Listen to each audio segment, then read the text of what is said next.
Hello students, आज हमें करनी है मैथ्स की वर्कशीट नंबर 2 और आज की हमारी वर्कशीट का टॉपिक है representation of rational number on the number line. Last worksheet में हमने पढ़ा था रैशनल नंबर्स क्या होते हैं। आज की वर्कशीट में हम सीखेंगे कि कैसे हम नंबर लाइन पे रैशनल नंबर्स को रिप्रेजेंट करवा सकते हैं। तो चलो स्टार्ट करते हैं आज की वर्कशीट। आप सभी नंबर लाइन के बारे में तो जानते हैं। किस तरीके से हम नंबर लाइन ड्रॉ करते हैं? एक स्ट्रेट लाइन पेंसिल और स्केल की हेल्प से, और उसके ऊपर हम नंबर्स को मार्क करते हैं इक्वल इक्वल गैप पे। सबसे बीच में क्या होता है? ज़ीरो, और ज़ीरो के राइट हैंड साइड पे होते हैं सारे हमारे पॉजिटिव नंबर्स 1 2 3 और सो ऑन। और इसी तरीके से लेफ्ट हैंड साइड पे होते हैं हमारे negative numbers -1 -2 -3 and so on. तो यही हमारे नंबर्स थे जो कि जिसको हम इंटीजर्स बोलते थे। इंटीजर्स को आपने नंबर लाइन पर रिप्रेजेंट करना सीखा था। आज हमें सीखना है रैशनल नंबर्स को नंबर लाइन पर रिप्रेजेंट करना। और रैशनल नंबर्स कैसे नंबर्स होते हैं? जो होते हैं p/q की फॉर्म में, यानी ऐसे नंबर जिसको हम अपॉन की फॉर्म में यानी फ्रैक्शन जैसी फॉर्म में लिख सकते पाएँ, जैसे कि 2/3, जहाँ पर हमारा q कभी भी ज़ीरो नहीं हो सकता। यही डेफिनेशन हमने लास्ट वर्कशीट में भी पढ़ी थी, यानी नीचे वाला नंबर कभी भी ज़ीरो नहीं होगा। तो ऐसे नंबर्स को हम कैसे नंबर लाइन पर रिप्रेजेंट कर सकते हैं, आज की वर्कशीट में हमें यही सीखना है। तो देखो ध्यान से, नंबर लाइन पे रैशनल नंबर को रिप्रेजेंट करने के लिए हम मदद ले सकते हैं अपने स्केल की। आप सभी के पास ऐसा स्केल है ना जिससे आप लाइन सेगमेंट मेजर करते हो या ड्रॉ करते हो। तो जल्दी से अपना जो स्केल है आपकी ज्योमेट्री बॉक्स में उसको बाहर निकालो। आप सभी देख पाएंगे आपका जो स्केल है वहाँ पर नंबरिंग स्टार्ट होती है ज़ीरो से। सबसे पहले ज़ीरो आता है, ज़ीरो के बाद लिखा होता है 1, 1 के बाद लिखा होता है 2। इसी तरीके से नंबर्स आगे बढ़ते जाते हैं 1 2 3 4। अब ध्यान से देखो, ज़ीरो और 1 के बीच में एक और लाइन होगी, और इन लाइंस के बाद भी कुछ छोटी छोटी लाइंस होंगी इनके बीच में। देख पा रहे हैं आप अपने स्केल पे इस तरीके की छोटी लाइंस। 1 और 2 के बीच में भी एक सेंटर में लाइन होगी, और इस छोटी लाइन से पहले 1 2 3 4 लाइंस होंगी, और इसके बाद भी 4 लाइन होंगी 1 2 3 4। देख पा रहे हैं आप अपने स्केल पे। तो इन्हीं नंबर्स को ध्यान में रखते हुए आज हमें रैशनल नंबर को नंबर लाइन पे रिप्रेजेंट करना सीखना है। अब ध्यान से काउंट करो, ये जो छोटी लाइंस आपके स्केल पे बनी हुई है ना, ये वाली 1 2 3 4, ये कितनी लाइंस हैं? तो चलो जल्दी से काउंट करो कितनी है। 1 2 3 4 5 6 7 8 9। तो छोटी जो लाइंस हैं यहाँ पर इनके बीच में, ये 9 लाइंस हैं, यानी छोटी छोटी सी जो मार्किंग है वो 9 टोटल मार्किंग है। इसी तरीके से इस लाइन को अगर आगे बढ़ा दे तो 2 और 3 होगा। अब 2 और 3 के बीच में भी नंबर काउंट करो जल्दी से, और कमेंट सेक्शन में मुझे ज़रूर बताना कि कितने नंबर्स यानी कितनी मार्किंग आपको मिल रही है। क्या 9 मार्किंग्स ही आपको वहाँ पर मिल रही हैं? तो हमने सीखा यहाँ पर कि जब भी हम कोई भी दो नंबर मार्क करें, 1 है 2 3 4 इसी तरीके से, तो इन नंबर्स के बीच में हमेशा छोटी 9 मार्किंग्स है, जैसे कि स्केल में है। अब अगर हम इन मार्किंग की हेल्प से रैशनल नंबर को रिप्रेजेंट करें तो कैसे करेंगे?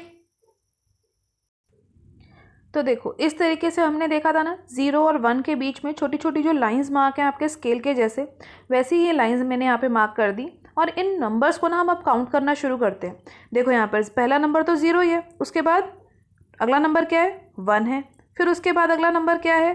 2 होगा। फिर क्या होगा? 3 होगा। फिर 4, फिर 5, फिर 6, फिर 7, फिर 8, फिर 9। और टोटल देखो, 0 और 1 के बीच में कितना, 0 से 1 तक पहुंचने के लिए हमें कितने स्टेप्स आगे जाना पड़ रहा है?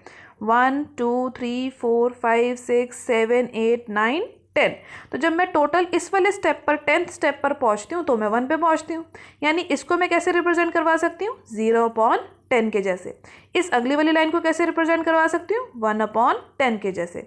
इस दूसरी वाली लाइन को कैसे रिप्रेजेंट करवाऊंगी? 2/10 के जैसे। और इसी तरीके से आगे नंबर्स बढ़ते जाएंगे। तो इसी कंसेप्ट को ध्यान में रखते हुए हम सारे नंबर्स की मार्किंग कर सकते हैं। तो चलो देखो, जल्दी से सोचकर बताना। ये है 1, तो 1 के बाद अगर मुझे मार्किंग देखनी है अगली नंबर की, तो ये क्या होगी? 1 के बाद पहला नंबर है ना, तो ये हो जाएगा 1 और 1 और 11/10। अब 1 का दूसरा नंबर देखना है तो पहले तो 1 ही आएगा और उसका दूसरा नंबर अपॉन 10। उसके बाद मुझे इस तीसरे नंबर के लिए मार्किंग देखनी है तो 1 ही है ना, 1 के बाद कौन सा नंबर आ रहा है मेरा? तीसरा नंबर अपॉन 10। अब मुझे 4th नंबर पर आना है 1 के बाद, तो 1 तो वही है, और 1 के बाद 4th नंबर पे मैं गई अपॉन 10। अब जल्दी से सोचकर मुझे बताओ ये वाला कौन सा नंबर होगा, और कमेंट सेक्शन में मुझे जल्दी से आपने कमेंट करके बताना है कि जो ये वाला नंबर है ये 1 के बाद कौन सा नंबर है, यानी इसको मैं कैसे लिख पाऊंगी। इसी को ध्यान में रखते हुए हम आगे की वर्कशीट करते हैं। तो अब आगे की वर्कशीट में देखते हैं क्या क्वेश्चन हमें दिया गया है। What are the all numbers on the scale and write all numbers. तो आपके स्केल पे कितने नंबर्स हैं वो आप लिख सकते हो। अब हमें यहाँ पर ये भी समझाया गया है कि नंबर 1 और 2 जो आपके स्केल पर है उसके बीच में 9 मार्किंग्स हैं, अभी मैंने आपको क्लियर किया।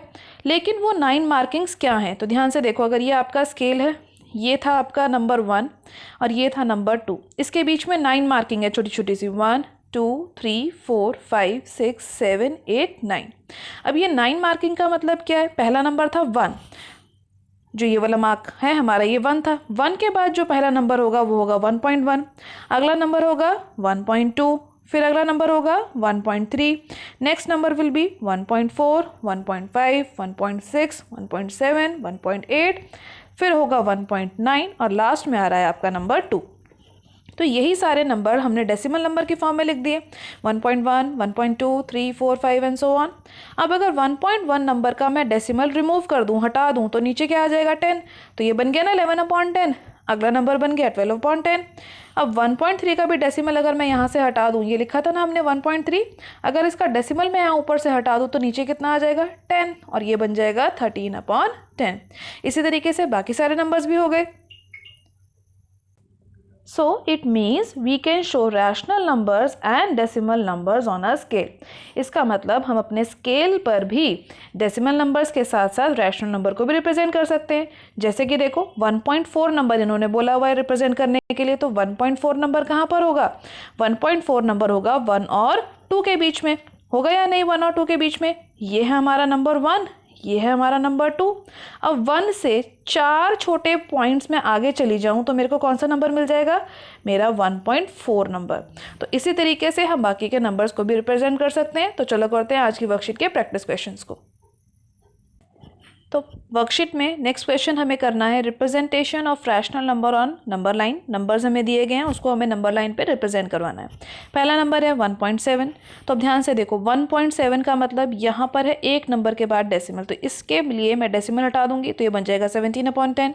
नाउ 1.7 का मतलब ये नंबर कौन से नंबर्स के बीच में होगा, ये होगा हमारा 1 और 2 के बीच में। आपको पहले डिजिट देखनी है, 1 है ना, तो 1 एंड 2 के बीच में होगा ये नंबर। तो हम क्या करेंगे, एक नंबर लाइन बनाएंगे, उसके ऊपर 1 और 2 दोनों मार्क कर देंगे। ये हमारे 1 और 2 नंबर। अब 1.7 का मतलब क्या था, कितने नंबर बाद, 1 के 7 नंबर्स बाद। और हमें पता है जो भी दो नंबर्स होते हैं ना 1 और 2, उसके बीच में कितनी छोटी मार्किंग होती है, 9। सो 1 2 3 4 5 6 7 8 9। अब इस 9 मार्किंग में से मुझे कौन सा नंबर वाली मार्किंग चाहिए, 7th नंबर वाली। सो ये पहला नंबर है मेरा 1.1, दूसरा है 1.2, फिर आएगा 1.3, फिर आएगा 1.4 1.5 1.6 और ये है मेरा 1.7। तो ये वाला नंबर मेरा मार्क हो गया 1.7, जिसको मैं 17/10 भी बोल सकती हूँ। This is also 17/10। इसके बाद करते हैं नेक्स्ट पार्ट। नेक्स्ट पार्ट में हमें रिप्रेजेंट करवाना है नंबर 3.3 को। तो अब ध्यान से देखो 3.3 का मतलब ये क्या हो जाएगा, 33/10, क्योंकि एक ही नंबर के बाद डेसिमल था। अब ये है 3.3, तो डेसिमल से पहले था 3, सो इट इज़ बिटवीन कौन से दो नंबर्स के बीच में होगा, बिटवीन 3 एंड 4, क्योंकि पहले तो 3 था और 3 के बाद क्या आता है 4। तो अब हमें क्या करना है, नंबर लाइन बनानी है। अगेन नंबर लाइन पर 3 लिखेंगे और 4 लिखेंगे। उससे पहले आप 0 1 और 2 भी लिख सकते हैं, 0 1 और 2 भी लिख दोगे। और 3 और 4 को इतने गैप पे भी बना सकते हो, या फिर सीधा आप 3 और 4 को मार्क कर दो। नंबर लाइन के ऊपर आप सिर्फ 3 और 4 की मार्किंग बना दो। अब उसकी मार्किंग बनाने के बाद, अभी आपने पढ़ लिया 3 और 4 की मार्किंग के बाद इसके बीच में कितने छोटी मार्किंग्स होंगी, 9। तो 1 2 3 4 5 6 7 8 9। अब मुझे कौन सा नंबर वाली मार्किंग चाहिए, तीसरे नंबर वाली, क्योंकि मुझे 3.3 मार्क करना है। तो ये है मेरा 3.1, this is 3.2 and this number is 3.3। तो इसको 3.3 को मार्क करोगे और लिख दोगे 3.3 और 33/10। तो हो गया हमारा सेकेंड पार्ट। अब नेक्स्ट देखो क्या है 2.8, यानी ये क्या है 28/10। एंड इट इज़ बिटवीन, जल्दी से बताओ कौन से 2 नंबर्स के बीच में होगा इट इज़ बिटवीन, 2 है ना, तो 2 एंड 3 के बीच में। तो अब एक नंबर लाइन बनाएंगे, जल्दी से खींच लेते हैं नंबर लाइन। नंबर लाइन पे क्या लिखना है, 2 एंड 3 के बीच में हमने बोला तो हम 2 एंड 3 लिख देते हैं।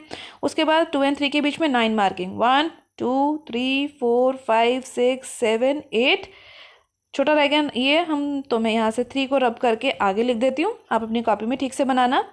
ये आ गया 3।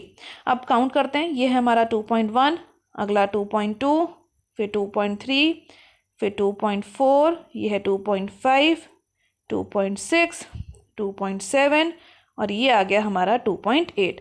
इट मीन्स ये जो नंबर है ये मेरा आ जाएगा 2.8 और नेक्स्ट वाला कौन सा होगा 2.9। सो 2.8 को मार्क करने के बाद हम लिख सकते हैं कि यही क्या है हमारा 28/10। तो आज की वर्कशीट यहाँ पे फिनिश होती है। आज की वर्कशीट के सभी क्वेश्चंस की प्रैक्टिस करनी है आपने। एनसीईआरटी में इससे रिलेटेड जो भी और क्वेश्चन है उनकी प्रैक्टिस भी आपने ज़रूर करनी है। आज की वर्कशीट की वीडियो अच्छी लगी हो तो अपने फ्रेंड्स के साथ लाइक और शेयर करना मत भूलिएगा। मेरे चैनल पे पहली बार आए हैं तो चैनल को सब्सक्राइब कर लीजिए ताकि आपको अगले आने वाली वीडियोज़ के नोटिफिकेशन टाइम से मिल सके। Thank you for watching.